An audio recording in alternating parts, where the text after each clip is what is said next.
Okay. જીવનમાં છે ને ઘણી વખત એવા સમયો આવે છે કે જ્યારે આપણે બધું યોગ્ય કરીએ છીએ, બધું સારું કરીએ છીએ અને તેમ છતાંય આપણને કોઈ લાભ થતો નથી.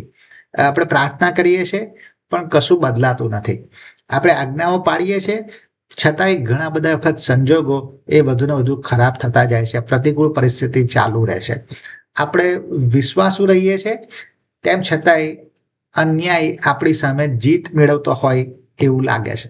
અને ત્યારે આપણા હૃદયમાંથી એક પ્રશ્ન ઊભો થાય કે શું હું જે વિશ્વાસ કરું છું એ વિશ્વાસ ખરેખર મૂલ્યવાન છે?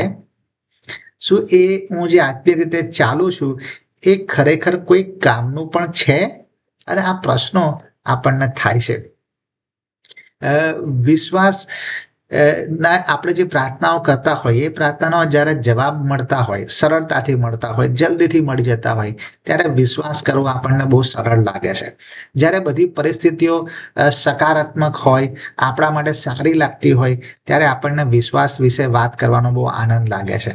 પણ જ્યારે ઈશ્વર મૌન લાગે છે, ઈશ્વર શાંત હોય એવો અનુભવ લાગે છે ત્યારે વિશ્વાસનું શું? જ્યારે દુષ્ટતા એ સમૃદ્ધતામાં આગળ વધતી હોય એવું આપણને દેખાય છે ત્યારે આજ્ઞા પાલન વિશે શું? અને આવા જ પ્રશ્નો એ એક પ્રબોધકને ઉદ્ભવે છે. પ્રભુ ન્યાયી જીવન જીવવામાં આવી રહ્યું છે તો કેમ દુષ્ટતા એ ઉપર આવે છે? દુષ્ટતા શા માટે વધારે વિજય પામે છે? અને એટલે એવા તણાવના લીધે એ પ્રભુ યહોવાને પ્રશ્ન પૂછે છે અને પ્રભુ એને જવાબ આપે છે. અને પ્રભુ જે જવાબ આપે છે એમાં પ્રભુ આપણને બહુ જ મોટો સિદ્ધાંત શીખવે છે અને આજે આપણે એને સમજવા જઈ રહ્યા છે. ને એટલે હબાકુકનું પુસ્તક એનો 2 અધ્યાય અને 4 કલમ. હબાકુકનું પુસ્તક અને 2 અધ્યાય અને 4 કલમમાં હબાકુક જે પ્રબોધક છે એના જે ફરિયાદો છે એના વિશે પ્રભુ જવાબ આપે છે. અને એ જવાબની અંદર પ્રભુ આવું કહે છે. અને એ જવાબમાં પ્રભુ એવું કહે છે કે જો તેનું મન ગર્વિષ્ઠ થયું છે તેની અંદર સરળતા નથી, પણ ન્યાયી પોતાના વિશ્વાસથી જીવશે. ન્યાયી પોતાના વિશ્વાસથી જીવશે. આ જે હબાકુકનું જે પુસ્તક છે એની જો પૂર્વભૂમિકા આપણે જોઈએ ને તો હબાકુક જે પ્રબોધક છે એ યહૂદિયાની અંદર એ પ્રબોધ કરે છે. અને એટલે હબાકુક એ જે પ્રબોધક છે એ બંદીવાસ પહેલાનો પ્રબોધક છે. હવે જેમ પ્રબોધક વિશે જ્યારે અભ્યાસ કરવો હોય ત્યારે આપણે એને 3 ભાગમાં સમજવાનું. જે પ્રબોધકો એવા છે કે જે બંદીવાસ પહેલા એટલે કે બાબિલમાં જે 70 વર્ષનો બંદીવાસ થયો ઇઝરાયલ પ્રજાનો, યહૂદિયાનો, તો એ જે છે એના પહેલા પ્રબોધકો જે થયા એ બધા પ્રબોધકો આવે, એની કેટેગરી આવે. અને પછી બંદીવાસ દરમિયાન, બંદીવાસ જે થઈ રહ્યો ચાલુ છે એ દરમિયાન કયા પ્રબોધકો થયા એની વાત આવે. અને ત્રીજું જે આવે તે આપણે એ જોઈએ છે કે પ્રબોધક જે બધા બંદીવાસ પૂરો થઈ ગયો પછીના પ્રબોધક. હવે આ જે બંદીવાસ પૂરો થઈ ગયા પછીના જે પ્રબોધક છે ને એ આપણને 3 જ પ્રબોધક છે બંદીવાસ પછીના: હગ્ગાઈ, જખારિયા અને માલાખી. રાઈટ. અને જો તમે બંદીવાસ દરમિયાન જુઓ તો એમાં 2 જ પ્રબોધક આવે, હજકીએલ અને દાનિયેલ. બરાબર. અને બાકીના જે બધા પ્રબોધક છે એટલે તમે જે બધા પુસ્તકો જુઓ, યશાયા જુઓ, યર્મિયા જુઓ, હોશિયા જુઓ, આમોસ જુઓ, તો આ બધા જ પ્રબોધકો, એ બધા પ્રબોધકો બંદીવાસ પહેલાના થયા. અને એટલે એમનો મુખ્ય ઉદ્દેશ શું હતો કે યહૂદિયાને કે યરુશલેમના જે લોકો છે એમને પસ્તાવા કરવા સંબંધી એ વાત કરે. આ એમનો મુખ્ય વાત હતી. બરાબર. અને એટલે આ જે છે એમાં આપણને શું જોવા મળે છે કે જ્યાં આ જે હબાકુક પ્રબોધક છે એ પ્રબોધક જોવે છે કે યહૂદિયામાં હિંસા બહુ ચાલી રહી છે, અન્યાય ચાલી રહ્યો છે, ભ્રષ્ટાચાર ચાલી રહ્યો છે. અને એટલે એને બહુ પ્રશ્ન થાય છે અને પ્રભુની ફરિયાદ કરે છે અને પોકાર કરે છે કે પ્રભુ તમે શા માટે અન્યાય સહન કરો છો? અને એ આપણે હબાકુકના પુસ્તક 1 અધ્યાય અને 2 થી 4 કલમમાં જોઈએ છે. અને ત્યાં પ્રભુ એને જવાબ આપે છે કે યહૂદિયામાં જે પાપ થઈ રહ્યા છે, યહૂદિયામાં જે હિંસા થઈ રહી છે, યહૂદિયામાં જે અન્યાય થઈ રહ્યો છે, જે ભ્રષ્ટાચાર થઈ રહ્યો છે, એની પર ન્યાય શાસન આવશે. અને ન્યાય શાસન આવશે તો એ ન્યાય શાસન કોણ લાવશે, કોના દ્વારા આવશે એ પણ પ્રભુ ત્યાં આગળ કહે છે. કે પ્રભુ કહે છે કે હું પોતે એવી પ્રજાને એમની ઉપર મોકલીશ, એમની ઉપર ચઢાઈ કરાવીશ અને એ પ્રજા એમની પર જીત મેળવશે. અને ખાલદીઓની પ્રજા એટલે કે બાબિલ જે પ્રજા છે, નબુખાદનેસ્સાર જે આપણે પછી દાનિયેલના પુસ્તકમાં વાંચીએ છીએ, તો એ જે પ્રજા છે એ કહે છે કે પ્રજાને હું યહૂદિયાની વિરુદ્ધ લાવીશ અને એમનો ન્યાય કરીશ. અને એટલે આ હિબ્રુના હબાકુકનો પુસ્તક એને પહેલા અધ્યાયને 5 થી 11 આ વાત છે. અને એટલે પાછું જ્યારે પ્રભુ આવો જવાબ આપે છે એટલે પાછો પેલો હબાકુક એ મૂંઝવણમાં મુકાય છે કે પ્રભુ આ લોકો તો એમને શિસ્તમાં લાવવાની જરૂર છે, એમને શીખવવાની જરૂર છે, એમનામાં કશું કામ કરવાની જરૂર છે. અને પ્રભુ તમે કરો, પણ તમે તો જવાબ એવો આપો છો કે એમનું ન્યાય શાસન થશે, અને એ પણ એવી પ્રજા કે જે પ્રજા એમના કરતા વધારે ખરાબ છે.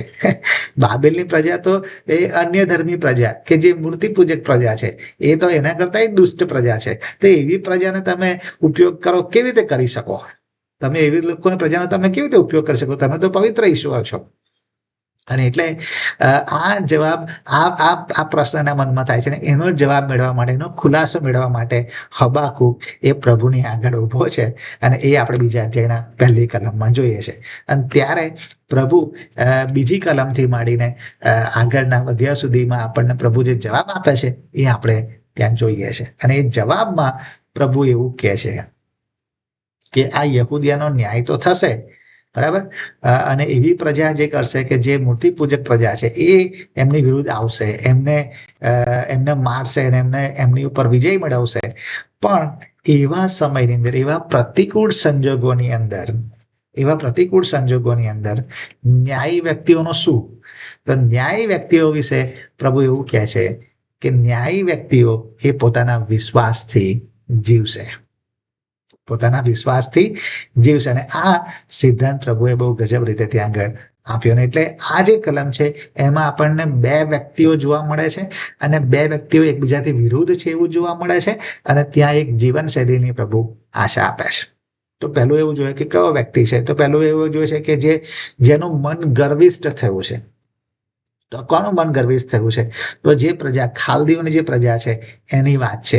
અને એ જે છે એ પ્રજાનું મન ગર્વિષ્ઠ થયું છે, અભિમાની થયું છે. એટલે કે અભિમાની જીવનની વાત છે.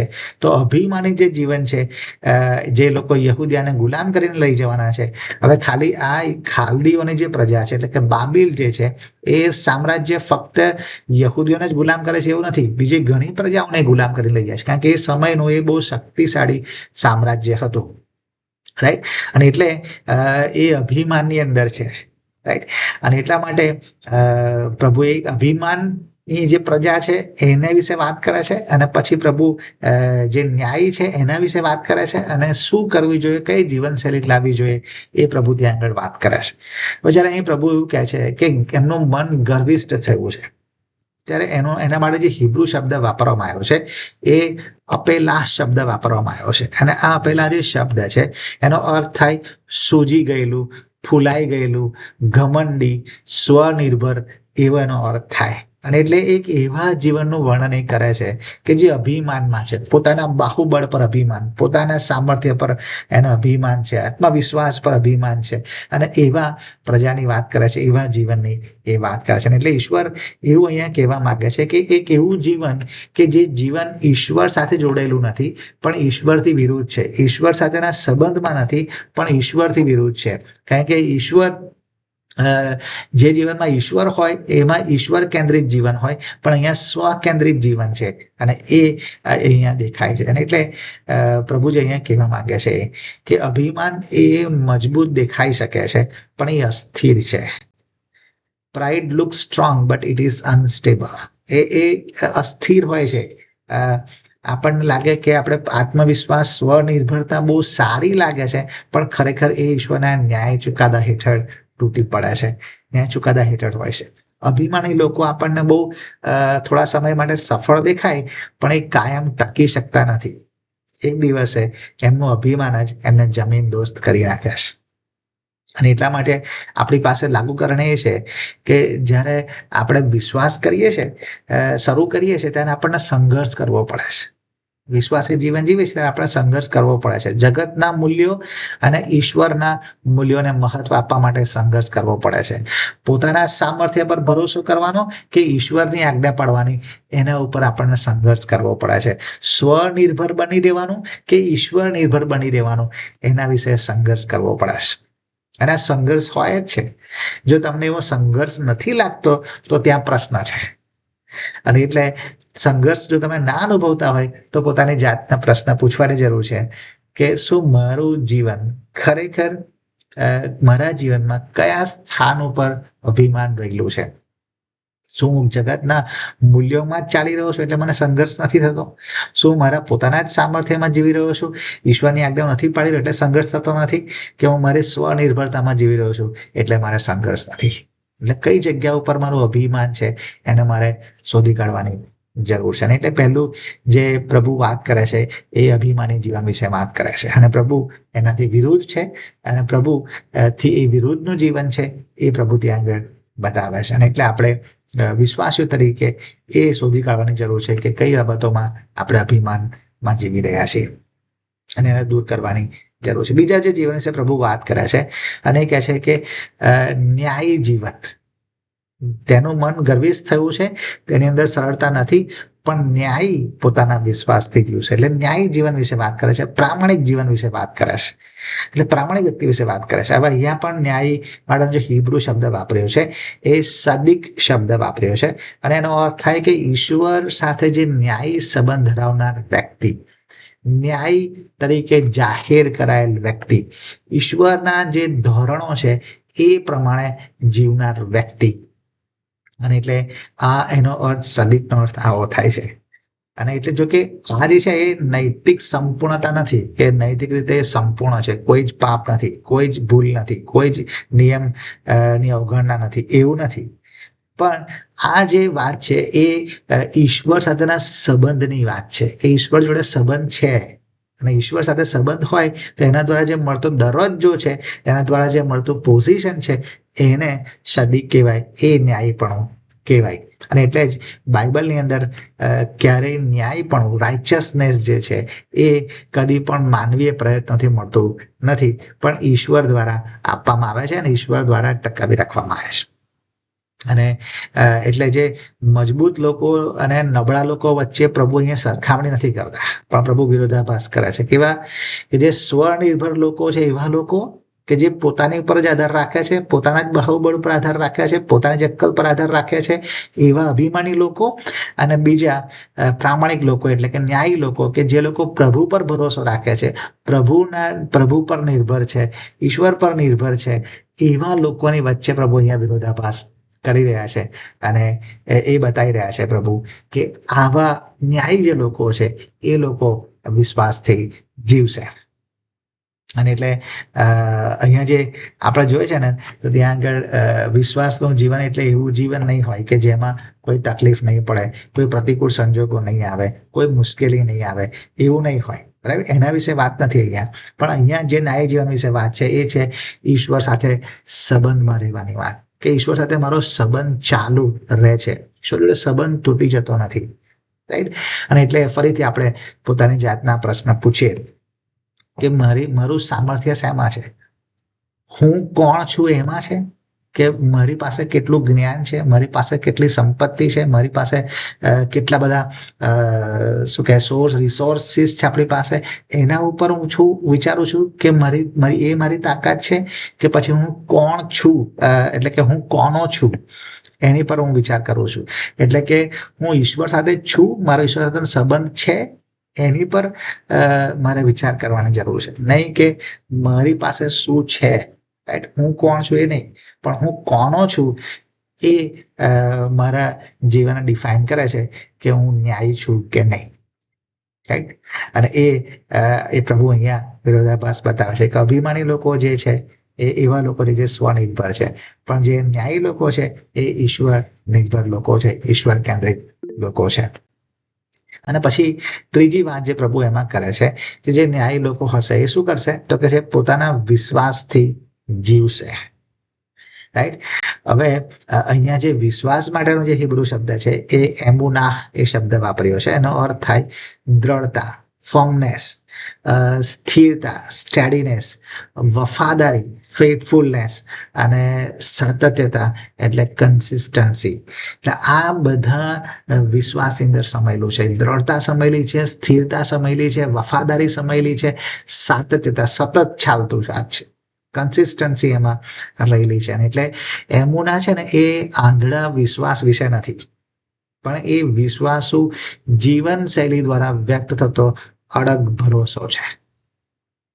અડગ ભરોસો છે, તે સતત ચાલે છે. અને એટલે એવું લખ્યું છે કે વિશ્વાસથી જીવશે, જીવશે એવું લખ્યું છે.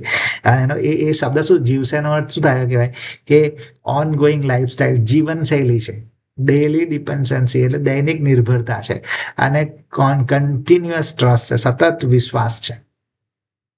એ જીવશે, જીવનશૈલી ચાલુ રહેતી, દૈનિક દરરોજ નિર્ભર બનવાનું, દરરોજ સતત વિશ્વાસ કરવાનો છે. એટલે વિશ્વાસ એ કોઈ એક ક્ષણની વાત નથી, એક મિનિટની વાત નથી, પણ એ જીવનનો માર્ગ છે કે જે આપણે ચાલીએ છીએ જેની ઉપર દરરોજ દર સમયે.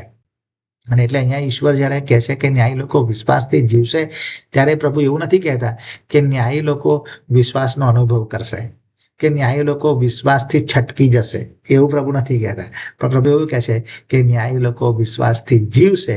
એનો અર્થ એ થયો કહેવાય કે જ્યારે પ્રાર્થના કરીએ છીએ એના જવાબો મળવામાં વિલંબ થાય છે, મોડું થાય છે, ત્યારે પણ ન્યાયી જીવન છોડી દેવામાં આવતું નથી, પ્રામાણિક જીવન છોડી દેવામાં આવતું નથી કે પ્રભુ કોઈ જવાબ આપતા નથી, પ્રભુ કશું સારું કરતા નથી, તો હું શું કરવા જીવું સારું, કેમ હું આજ્ઞાઓ પાડું, ઈશ્વર તો છે જ નહીં એવું લાગે છે, એ પ્રકારની વાત નથી. પણ ભલે જવાબો નથી મળતા છતાંય આપણે ધીરજ રાખીએ છીએ અને આપણે વિશ્વાસ સાથે પ્રામાણિક જીવન જીવવાનું ચાલુ રાખીએ છીએ. ભલે આપણને સમજી શકતા નથી કે પ્રભુ અત્યારે કેમ જવાબ નહીં આપતા, પણ છતાંય આપણો વિશ્વાસ ચાલુ રહે છે. આપણને બધી પરિસ્થિતિ અનિશ્ચિત લાગે છે, પ્રતિકૂળ લાગે છે, પણ આપણે આજ્ઞાઓ પાડવાનું ચાલુ રાખીએ છીએ. ઈશ્વર મૌન લાગે છે, શાંત લાગે છે, પણ આપણે ધીરજથી વાટ જોઈએ છે. અને એટલે ફરીથી આપણે પોતાની જાતના પ્રશ્ન પૂછીએ કે હું ક્યારે વિશ્વાસુ ને પ્રામાણિક જીવન જીવું છું? પ્રામાણિક જીવન વિશ્વાસથી હું ક્યારે જીવું છું? શું સંજોગો સારા હોય ત્યારે જ, કે પ્રતિકૂળ સંજોગોમાં પણ જીવું છું? શું ઈશ્વરના જે મૂલ્યો છે એ મૂલ્યો વિશે અને ઈશ્વરના પરના વિશ્વાસ વિશે જ્યારે બધું સારું હોય ત્યારે જ વાત કરું છું, કે જ્યારે પ્રતિકૂળ સંજોગો હોય ત્યારે પણ એને સંભાળી રાખું છું? આ પોતાની જાતને આપણે પ્રશ્ન પૂછવાની જરૂર છે. જ્યારે લોકો વિશ્વાસથી ન્યાય જીવન જીવન ચાલુ રાખે છે ને, આ જ્યારે કલમને પ્રભુ આપણે પૂરી કરીએ છીએ ને, ત્યારે પ્રભુ વચન આપે છે 6ઠ્ઠી કલમથી માંડીને બીજા અધ્યાય 6ઠ્ઠી કલમથી માંડીને 20મી કલમ સુધી, કે પ્રભુ પેલા ન્યાયી જે બાબિલ છે, અભિમાની બાબિલ છે, એનો પણ પ્રભુ ન્યાય કરશે. એમને એ અત્યારે ભલે શક્તિશાળી લાગતો હોય, ભલે યહૂદીયાને જીતી લે, પણ પ્રભુ એ ચોક્કસ સમયે એ ખાતરી આપે છે કે એમની ક્રૂરતાનો જવાબ પણ પ્રભુ આપશે, એનો બદલો પણ પ્રભુ લેશે. અને એ આખું ન્યાય શાસન આપણને 6ઠ્ઠી કલમથી માંડીને 20મી કલમ સુધી જોવા મળે છે. એટલે આ જે કલમ છે ને, એ કલમનો એક નાનો ભાગ પણ એ આખા ખ્રિસ્તી જીવનનો સિદ્ધાંત બની જાય છે. ન્યાયી વિશ્વાસથી જીવશે. રોમન પત્ર 1 અને 17 પણ આપણને જોવા મળે છે કે વિશ્વાસ દ્વારા ન્યાયીકરણ થાય છે, આપણે વિશ્વાસથી ન્યાય ઠરીએ છીએ. ગલાતી 3:11 પણ કહ્યું કે તારણ નિયમ દ્વારા નહીં પણ વિશ્વાસ દ્વારા આવે છે. એટલે હબાકુક જવાબ ઈચ્છતો હતો કે પ્રભુ એને જવાબ આપે, પણ પ્રભુએ એને ખ્રિસ્તી જીવનનો સિદ્ધાંત આપ્યો. અને પ્રભુએ એને એવું કીધું કે જ્યારે જીવન અર્થહીન લાગે, જ્યારે દુષ્ટતા મજબૂત લાગે, અન્યાય ઉપર જતી લાગે, ઈશ્વર શાંત લાગે, ત્યારે વિશ્વાસથી જીવો. દ્રષ્ટિથી નહીં, ભૌતિકતાથી નહીં, પોતાના બળ અને અક્કલથી નહીં, પણ વિશ્વાસથી જીવીએ, વિશ્વાસથી ચાલીએ. અને એટલે યાદ રાખવાની આપણે જરૂર છે કે વિશ્વાસ એ કદાચ તોફાનો દૂર નહીં કરે, પ્રતિકૂળ સંજોગો દૂર નહીં કરે, પણ એમાં ટકી રહેવાને માટે આપણને સામર્થ્ય આપશે. ન્યાયી વિશ્વાસથી જીવશે. ભલે જગત ઉથલ પાથલ થઈ જાય, પણ ન્યાયી વિશ્વાસથી જીવશે. ભલે બધું બદલાઈ જાય, પણ ન્યાયી વિશ્વાસથી જીવશે. શું આપણે વિશ્વાસથી જીવવા તૈયાર છીએ? તો આવો પ્રાર્થના કરીએ અને પ્રભુને કહે, પ્રભુ અમને મદદ કરો.